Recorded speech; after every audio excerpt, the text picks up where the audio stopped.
Turkey is developing an indigenous turbofan engine. Turkey's first indigenous engine, TF-6000, will be launched this year. Considering turbofan engine needs, Turkish engine industries is developing TF-6000 turbofan engine with 25 kN of dry thrust.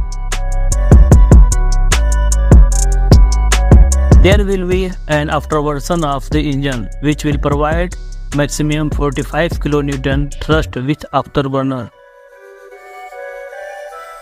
TF-6000 will be a low bypass turbofan engine, so it will be employed on various national platforms such as Anka-3 and Hurjet and cruise missiles.